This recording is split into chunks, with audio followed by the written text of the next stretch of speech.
in diretta dalla Paladante di Sesto per assistere alla 16ª giornata del campionato di Serie 2 di futsal girone A. L'Olympus Roma che schiera Ducci tra i pali con la maglia numero 1, con la maglia numero 2 Renan.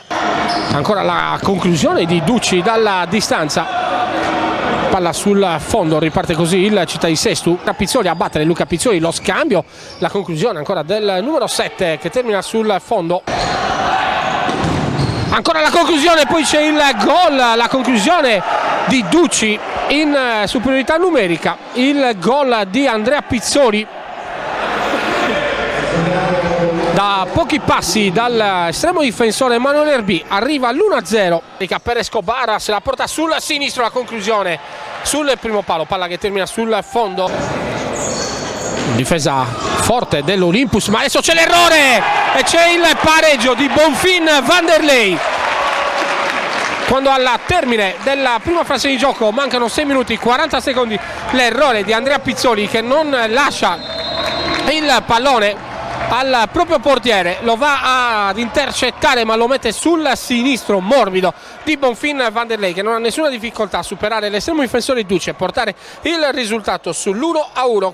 Allenata da Caropreso, ancora la palla in diagonale, la risposta di Erbì, si ritrova sui piedi in corsa alla sfera il giovanissimo Achilli. Va via l'Olympus con Martinelli, la conclusione respinta due volte da Erbì, la terza risposta di Erbì, palla deviata ancora in laterale, Wilson verso Ruffine, palla dentro, ancora Bonfin, si gira, la giocata di Bonfin Vanderlei, lo spettacolo di Bonfin Vanderlei da pivot. Queste sono le sue giocate, questo è il suo pezzo forte, piede che fa da perno, si gira e la mette nell'angolo lontano alla sinistra dell'estremo difensore Ducci, sbloccando così il risultato che rimaneva fermo sull'1-1, portando in vantaggio il Città di Sesto a 1 minuto 38 secondi dal termine. Adesso Renan sul calcio di punizione, palla fuori per il sinistro di Proietti, palla che termina di poco alta sopra la traversa.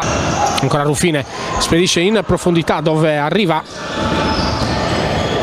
la conclusione prima di Renan, poi sulla rispinta di Emanuele Erbì, poi scarica per Ducci, ancora Ducci può liberare il destro, lo fa in questo momento, palla che sfiora l'incrocio dei pali della porta difesa da Emanuele Erbì, riesce a toccare all'indietro Galvana, allarga per Achilli, palla messa dentro ancora Emanuele Erbì, e il tocco dentro per Mura, tutto solo Mura, prova col sinistro, corpo all'indietro, Pizzoli dentro per Achilli, il controllo, c'è Ducci tutto solo, Ducci la piazza sul pallone lungo, Ruffine, c'è il pallonetto per Asquera al volo, la risposta di Ducci che spedisce in calcio d'angolo. Escobar ancora per Bonfin, posizione centrale, ancora Escobar col sinistro, calcia con l'esterno del piede, pallone che termina sul fondo, il destro, palla messa in mezzo, c'è il gol di Martinelli grazie all'assist di Ducci. Martinelli ben appostato sul secondo palo, arriva il pareggio dell'Olympus quando al termine dell'incontro mancano 7 minuti 36 secondi. Ancora Square dalla distanza, palla deviata, stava andando dalla parte opposta a Ducci. Adesso c'è l'intervento di Escobar, poi Ruffine blocca l'azione dell'Olympus Roma, ma c'è il gol dell'Olympus con Capitan Pizzoli a 3 minuti e 12 secondi.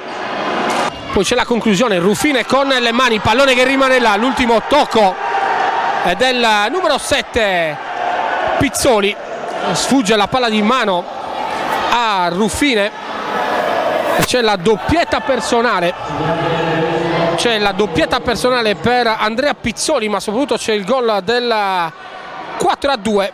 Palla sul secondo palo, arriva Escobar, la conclusione che non prende la porta. Wilson, la conclusione di Escobar sul fondo e arriva la vittoria dell'Olympus Roma.